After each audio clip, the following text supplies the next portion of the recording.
How many times have you heard me say this? Just get in the room. That's because y'all have heard and known and seen that I've been documenting my journey of being in a variety of different rooms that have challenged me, comforted me, pushed me, enlightened me. Transformative growth happens when you surround yourself with people who get you, who understand those lonely nights, who understand the peaks and the valleys of growing a business. And I couldn't be more excited to let you know that soon, very soon, I'm going to be opening the doors to my very own mastermind. If you're ready to elevate your business and mindset, get on the waitlist for my mastermind. You can find it at jasminestar.com/mastermind waitlist. This is your chance to get in the room, and I cannot wait to look at your business and grow alongside you to new and epic levels. I have seen people build businesses in addition to their personal brands, and I've realized that their personal brand acts as a moat to the business. So here's a perfect example. Apple, chef's kiss, undisputed, amazing, internationally recognized brand. That brand would have been successful, period. But when you add on the moat that was Steve Jobs, the business even became that much more attractive. Welcome to the Jasmine Star Show, where we talk about business. And today we're going to be talking about building a personal brand. But wait, there's more. Here's what I want to discuss. If you've been around the block with me for a minute on the podcast, you know I'm a huge advocate for building a personal brand. But here's the thing, that content has been done and said. I've said it every day and then twice on Sunday. And so many other people are talking about the importance of building a brand. Okay, so we get it. You're either at the point in this conversation of saying or thinking, yes, I have started building a personal brand and I'm actively pursuing it. Option 2, yes, I've started building a personal brand and I've floundered and I kind of sort of do it when I remember. Or 3, I know I need to build a personal brand, but I'm not quite building it. Okay. So once you've identified where you are, 1, 2, or 3, let's actually get to the same question that all of us will come to at some point or another. Either when we're actively building our brand, we have tried, kind of floundered and started and stopped again, and or we know we need to do it and yet we're not. So I wanted to ask a question, what stops us from building a personal brand? I'm a part of an executive group coaching program, and there's about 2,000 people in the inside of this group. Then you're broken up into cohorts of 8 or 9 people. I've now been in that program 2 years, and I'm a big advocate, and I post in the group when I can remember, and I love reading and learning. But it was really a delight and an honor and very much a surprise when I was asked, of all 2,000 members, if I would be able to create a training on creating a personal brand. So I was like, cool. But here's the thing. When I'm speaking to 7 and 8 and 9 figure entrepreneurs about building a personal brand, they know they need to do it. So what actually stops them? What makes it hard for somebody like me? And what's stopping anybody else? So before we actually get into what's stopping us, let's start off with the important thing. Why does it matter? Why do I even care about building a personal brand? Well, I'm going to read some data and statistics. And for those of you guys who are watching the video, you will see my ever sturdy moleskin is back. Your girl takes notes. You will see my obnoxious pop mic that is about, 87 pounds. And I'm hoping the audio comes in nice and crispy. Let me know if we can get it any better. Maybe I need a larger mic. Who knows? All right, let's get into data and analytics. Why it matters. 77% of consumers prefer buying from a brand they recognize. This is from Forbes. 77% of people prefer to buy from a brand they recognize. So question number 1 for you, do you think your personal brand is known and or recognizable? Statistic number 2, 67% of people believe a personal brand is very important. This is not just from people who are in the professional world. Like, they're asking people out on the street. And 67% believe that a personal brand is very important. That was from PR Daily. So what actually does this mean? Number 1, people, consumers, and creators alike understand that a brand is important. People prefer to buy from a brand. And if you aren't building a personal brand, please know that your competition is. So if we know that people prefer it, and we know it's important, and we know a case could be made for a personal brand, I kind of want to get into what actually started me on this journey because I feel like I kind of backed myself into creating a personal brand. So when I first started creating content in every iteration of my career, every business I've ever started, it came on the back of creating content. What I didn't know at the time was I thought I was creating content on behalf of my business, and I was. But at the same time, I was creating content about me. I had very clear ideas about how, when I was a photographer, one should be running a photography business. When I got into consulting, how does one start off and consult in very creative niche environments? I was creating content on digital marketing. I was creating content on how to provide resources. I was creating content on how to start a SaaS company. So the whole time that I have been creating, people are not just looking at the content, they're also looking at me as a division of the content. Now, when I first started, the only reason I was making content was because I had no money or no other options. However, now that I have had few successful businesses under my belt and I have options, I can hire content creators to create on behalf of any one of our businesses, as well as creating content to build, yes, I'm going to say this in third person, the Jasmine Star brand. I'm actually not doing that. Here's why. I have seen people build businesses in addition to their personal brands, and I've realized that their personal brand acts as a moat to the business. So here's a perfect example. Apple, chef's kiss, undisputed, amazing, internationally recognized brand. That brand would have been successful, period. But when you add on the moat that was Steve Jobs, the business even became that much more attractive.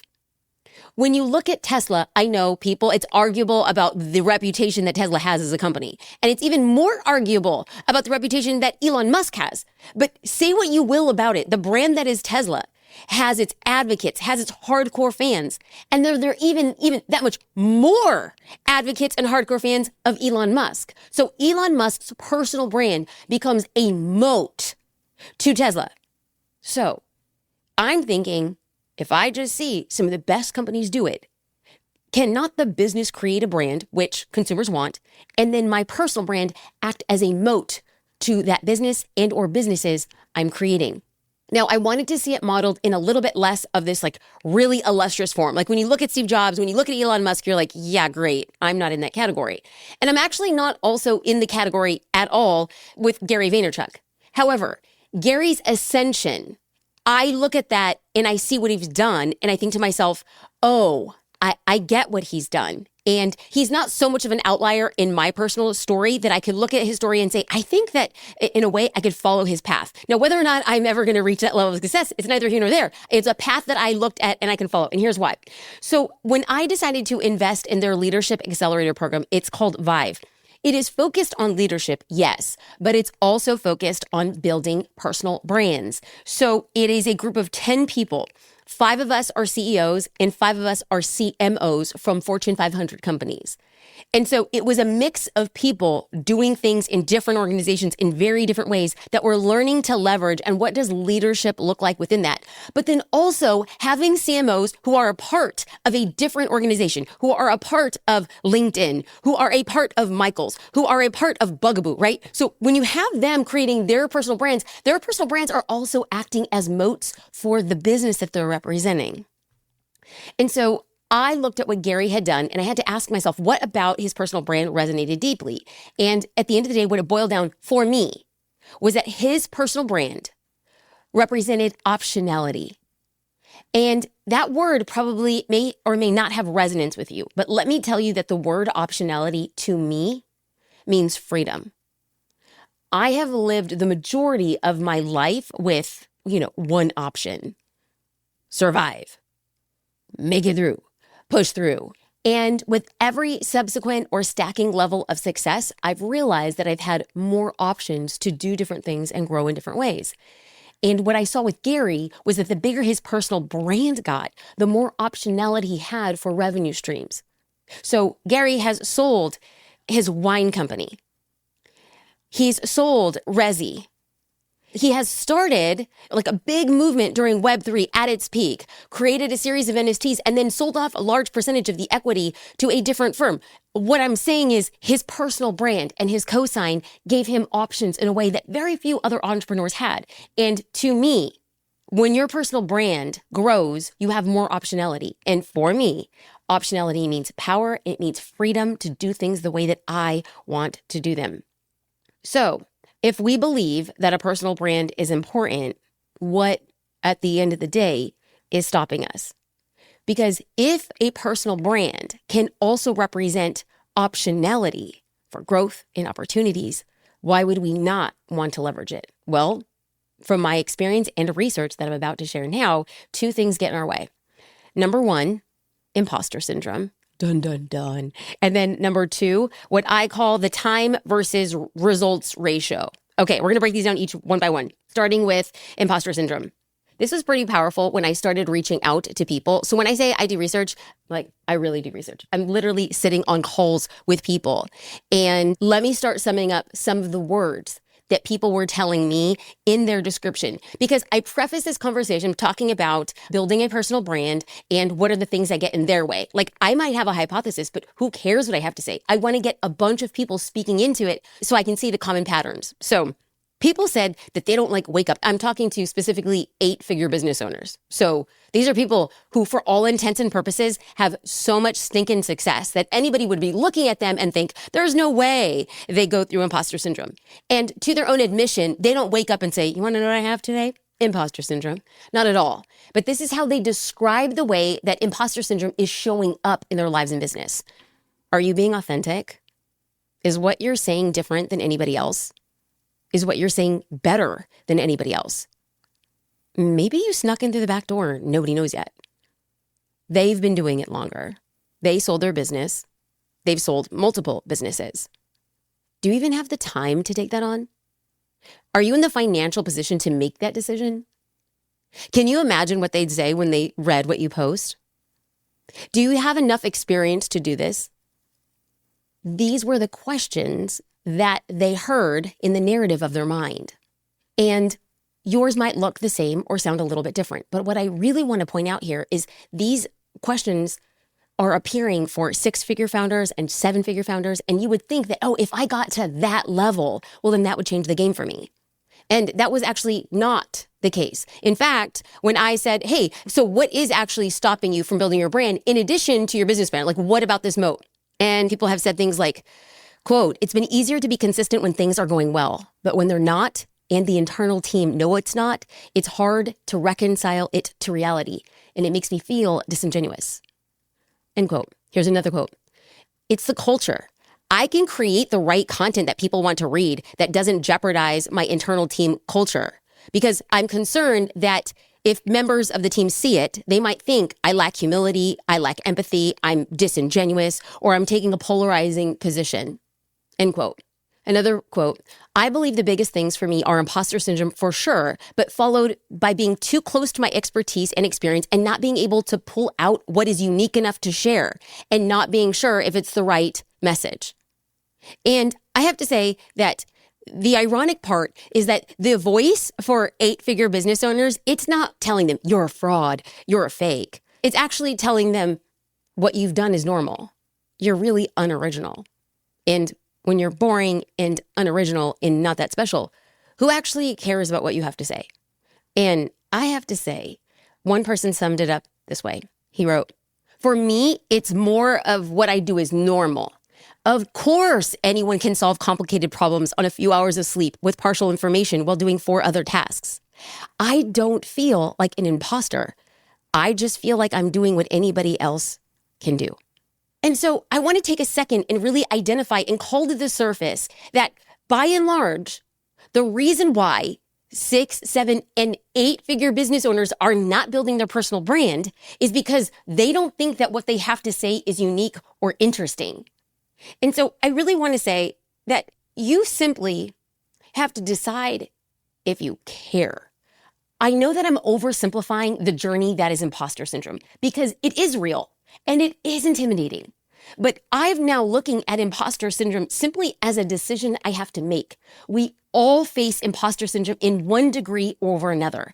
But instead of saying, oh, imposter syndrome owns me, I am now looking at imposter syndrome as a symbol, as a highlight that is telling me, hey, maybe you don't know enough about this topic, conversation, situation. Maybe you don't have enough data and analytics in your business to make a decision. So instead of saying, I feel like an imposter, I'm going to back away. What I simply do is I make the decision to say, what must I do to get the data that I need to help me make a confident decision or speak confidently into a decision? Or in terms of creating a personal brand, I simply need to make a decision. Number one, do I care about building my personal brand? If the answer is yes, and then I still feel intimidated, then what I need to do is say, okay, what are the things I need to know, do, or learn to make me feel less intimidated? And then the more I learn, the more I'm informed, the more confident I feel. So it lowers that level of imposter syndrome. Now, this leads us to the second point, why many people are not building a personal brand. And that is the time versus results ratio. How much time it takes versus the results that you get. I have been interviewing branding agencies because what I wanted to do is I wanted to start creating content around things that are getting in the way of business owners, period. But specifically business owners, for all intents and purposes, nobody thinks that they're hiding behind or having difficulty with anything at all because they're so successful.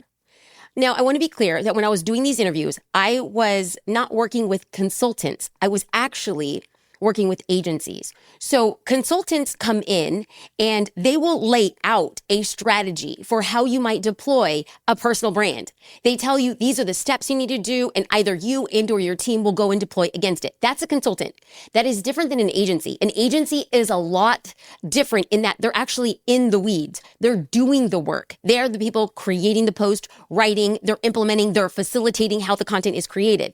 They actually actively do the work for the personal brand. So I wanted to make sure that as I'm talking about this data and research, it's coming from people who are doing the work, not having ideas about the work. So my question became, as a personal branding agency, people are coming to you and they're paying you to help them build a personal brand. But what actually stops them? Because to me, this is a different question. Like right now, you might be listening. You're like, I know I need to build my personal brand. It's really important. And you know you do. And it's just, this is one of like 89 things that you have to do on any given Monday. Cool. There is also a subsect of people who understand and have the money to pay an agency to help them do the work because they're very busy and very successful. And then after paying, they actually don't use the agency. And that's like making me ask why. So I spoke to 5 different agencies. Now, I know I could be speaking to a lot more, but I'm going to tell you there were 3 main things that every agency said again and again. And the top 3 personal brand struggles. Number 1, you need to build a video team. Now, some branding agencies, if they're local to you, they might help you with that. But a lot of times they don't. And if you're working with a branding agency that's not local to you, they're going to tell you, you need to go and find a video team. That right there, over 90% of people are just like, I don't even know what I'm looking for. How do I even know? And the video team can't just say, I'm going to show up with a camera. Ideally, when you're building a personal brand, you need to have a video team that they need to be flexible because your schedule is often changing. They need to be available when you're available. And here's the hard part. They need to be encouraging. Here's why. I've worked with videographers and I hear it from other people. It's like, you have a videographer and this videographer will come in and they set up their cameras and the lights are looking great. And they say, okay, begin. And you're like, okay, I have a script, I have a teleprompter, and then they just go. And they're sitting there and the videographers are on their phone and not making eye contact, looking at their camera as it's recording you, completely deadpanned. And you're like, this is worse than trying to do a comedy show with one person sitting in the audience. And that person's like half drunk and half asleep. It's hard. So when you're finding a videographer, that's step number 1. And that is the thing that will put most people completely overwhelmed with even beginning the personal branding journey. Number 2, the reason why branding agencies, even if they've successfully paired a person up with a videographer, why people don't actually build their brand is you have to be willing to do the work. And when I press them on like, what does the work mean in terms of what you've seen? You need to prepare your own content because Very few people will ever know what's inside of your head. And if you are a specialist or really good at what it is you do, you're the only person who can say that. You need to be able to arrange your content days or have your EA arrange content days. And then in the spectrum of really growing a successful business, you're like, wait a minute, I have to take a few hours to make content. Number 3, you need to review the content because, your editor is editing to the best he or she can. And then you get back the footage and you're like, how did this make the edit? Well, they don't actually know what's the most important because they're not your ultimate audience. You need to be able to post the content. So number 1 was building a video team. And then number 2 was you need the ability to actually do the work to build your brand. This will then, 90% of people will just stop because they don't want to or they don't know how to find a video team. And then number 2, the next 8%, so now we're at 98% of why people won't do it is you got to do the work. And number 3 is when people look at themselves on camera after, they don't think that they're dynamic enough. So on average, an agency is keeping a client in a really good situation 3 months. And that was crazy to me. Because they'll keep somebody 3 months, and in those 3 months, 1 or all 3 of those factors played into why they churned. And on top of all of this, making personal branding content is expensive, especially if you're doing it on video. It just is. It costs money.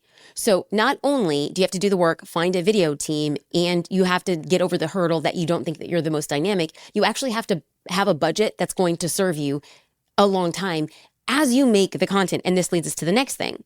People had said that when you're building your personal branding content, it's going to take you 3 to 4 times longer than you even think.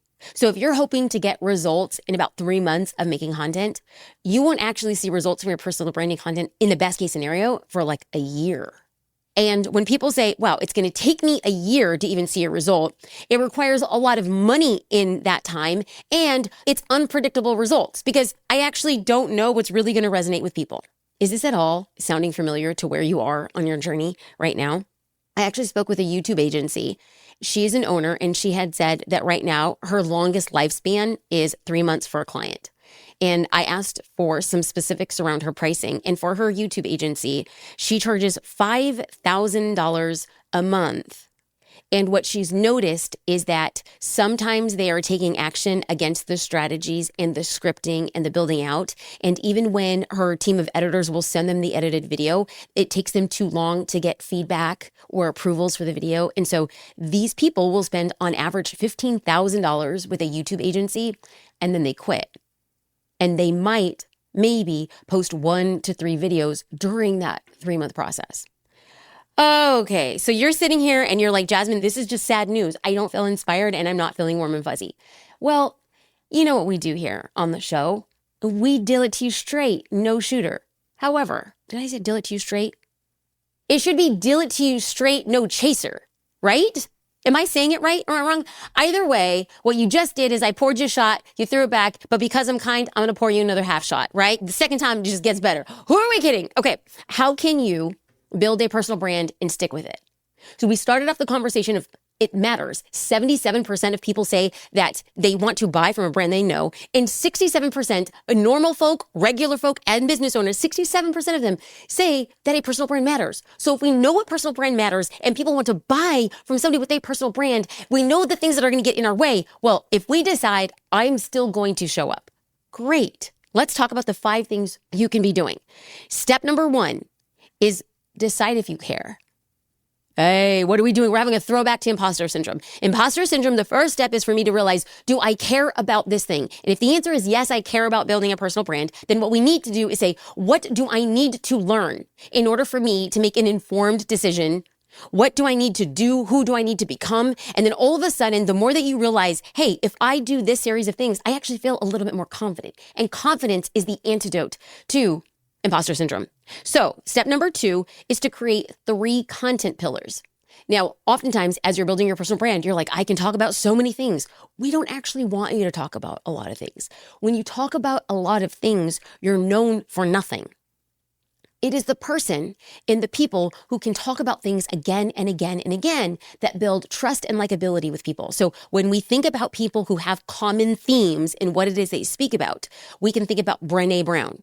She's most known for vulnerability. When we look at Gary Vaynerchuk, he started off being most known in the wine world.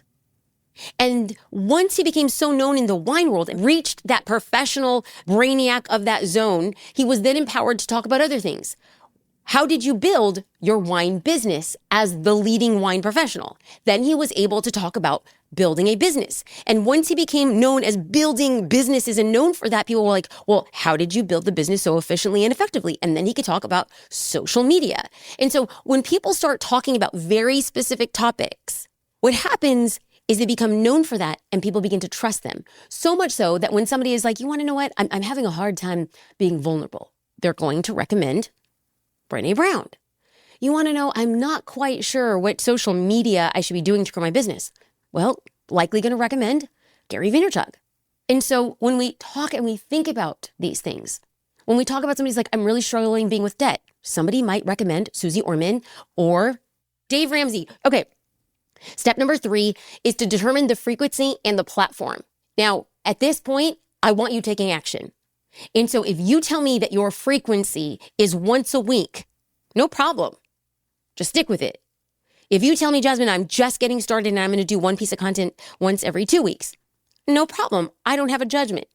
I just need you to pick a frequency and then I need you to stick to it. I need you to say, I can stack my beliefs. I can stack my commitment. If I say I'm going to post once in 2 weeks on LinkedIn, I'm going to post every 2 weeks on LinkedIn. I'm going to stay committed to that. And so then after you figure out your frequency, whatever it is, and people will always ask, well, what do you recommend? My personal recommendation is to do as much as you can, however you can. It's like going to the gym. If you go to the gym once a day for 5 days, if you go twice a day for 5 days, if you go once every 30 days, you're going to get different results. It is the same thing when it comes to creating content. But people are like, okay, push come to shove. If you wanted a pretty hard-nosed answer from me, creating 3 pieces of content every week. That's a really strong place to start. So 3 pieces of content, but whatever, we're going to pick your frequency and then we're going to pick your platform. Everybody feels like I need to be on every platform. Hey, I want the same for you as you're building your personal brand. But if you're just getting started, what we need to do is we need to stack proof. You need to stack commitment to what it is you're doing. So if you say, Jasmine, I'm going to post once a week and my platform is LinkedIn, great, job well done. We've made that commitment. Step number 4 is to create an outline. And you're going to need to create an outline for every piece of content that you are creating. And if you are creating one piece of content a week, then you're going to need to add 1 outline per week. And here's the thing, an outline just doesn't come to you, right? You need time. So you need to put it into your workflow. If you are here creating content for your personal brand, you actually have to put time in your calendar to make content for your personal brand. This is why y'all will never see me without a moleskin. I take this thing everywhere. I come up with my podcast out on the road when I'm thinking about things or questions come to me. I'm just writing it down and I'm keeping a log of how I might be able to serve you on the podcast. Number 5, now you need to take time to create. Now this could be a video. It could be a podcast. It could be a newsletter. It could be a blog. What I just mentioned, those 4 things, those are all 4 pieces of long form content. And I believe that long form content can be broken up into smaller micro pieces of content that could be shared and reshared on social media. And number 6 is to share the content. So as a quick overview, step 1, decide if you care. This is how we overcome imposter syndrome. 2, create 3 content pillars. For example, my content pillars, and what I'm talking about specifically on my podcast and on YouTube is the business of running a business, go-to-market strategies, and mindset. I'm just using the same 3 content pillars. Every video on YouTube, every newsletter, every podcast is going to fall into one of those 3 categories. Number 3 is the frequency and the platform. Number 4 is to create an outline. Number 5 is to create. And number 6 is to share. Now, the plan is simple, but it is not easy. But I am here to remind you that we're going to do things that few other people do so that we get results that they do not have. I recently was on YouTube. Now, let me just tell you, I look at my YouTube and it's like one of those things. I feel like YouTube is when I have a garage sale. You know, it's like you put your things out in your front lawn and you have like a moment of reckoning. You're like, dang, like my neighbors are going to think that this stuff was actually in my house.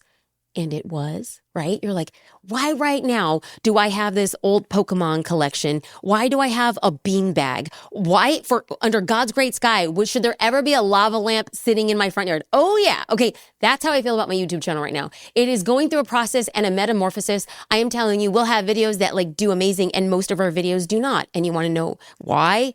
Well, as I'm working on building my personal brand, I need to start focusing on platforms that mean the most to me. And currently, my 2024 obsession is the podcast. It just is. And in 2025, we're gearing up for that yearly obsession is going to be YouTube. And what you are going to see is thumbnails are going to change radically. Design of the thumbnail is going to change radically. The video titles are going to change radically. We're going to have A/B testing. We are going to change the titles as we see things go. We're going to have clear metrics of when people stop watching at the 1 minute, at the 3 minute, and the percentage, the completion rate. It is like, friends, I know what needs to be done. I know it. And I'm just sitting in the ugly of it saying, not today. Not today. Today is not the day that I'm going to become obsessed about YouTube, but I know it's coming. This is me like Babe Ruth, and I'm just going to point out to the stands. I'm going to be like, right here, this is where it's going to go. I was looking on YouTube, finding the clear metrics that we're going to need in 2025, and I came across a video 7 years later, and that video was how to build a personal brand. I totally forgot that I made this video, and I have to tell you that the video was pure ghetto fab. It was me sitting in front of my laptop in my living room talking about building a personal brand. And not only was the video so bad, I was actually recording from my laptop. It was an element where you can share your screen. So I was sharing a screen grab of something that had nothing to do with the video. So for like the first 30 seconds, all you see is a screenshot. And you hear me talking, but you don't see me until I realized, oh, my mistake. And then I just like went back and I'm like sitting there on camera trying to like keep it together.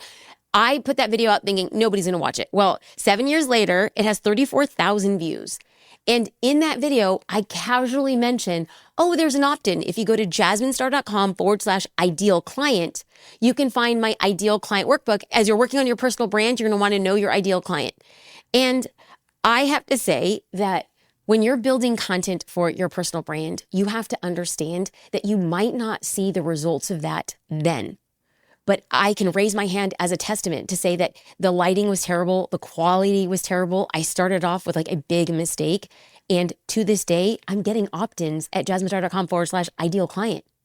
So my encouragement to you is the results will take a long time to come. But when they do, they continue fulfilling on them. I'm going to tell you in closing that this episode, we entitled it a shorty. And you want to know what? I think, listen, tengo pasión, man.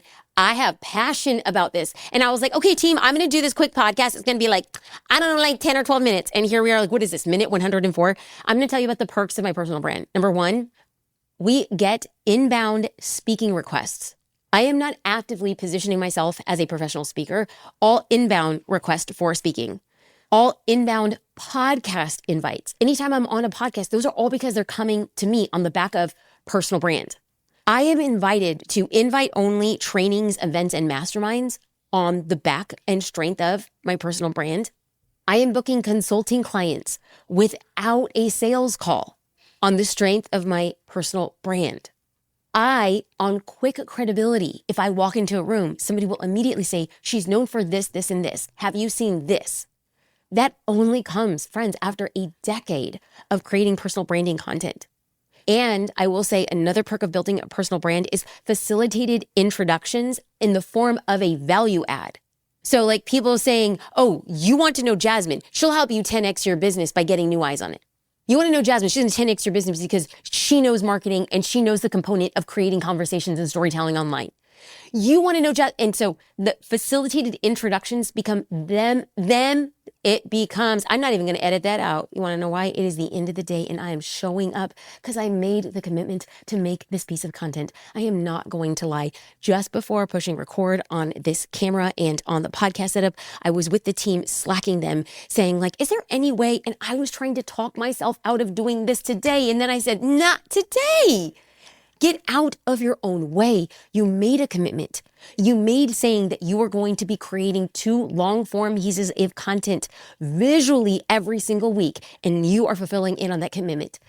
It is not easy, but I am here and I want you to do it too, because the perks of it, the benefits of it, the fruit of your labor is not void.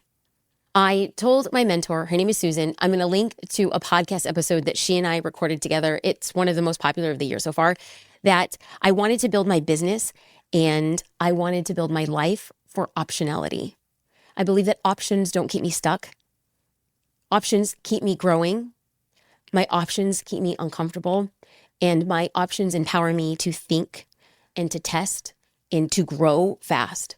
And if you want those similar options, I am telling you, the strength of your personal brand would be one of the fastest ways to get those results. Thank you for listening to the Jasmine Star Show. I am making this because I'm fulfilling, number one, on my commitment. And number two, I'm building my personal brand as a moat to the other businesses that I am building. And number three, I'm in a place of service to you. Thank you for watching and listening to the Jasmine Star Show. It is an honor and a privilege. Me and my black moleskin notebook. We are sending you much love. Have a beautiful day.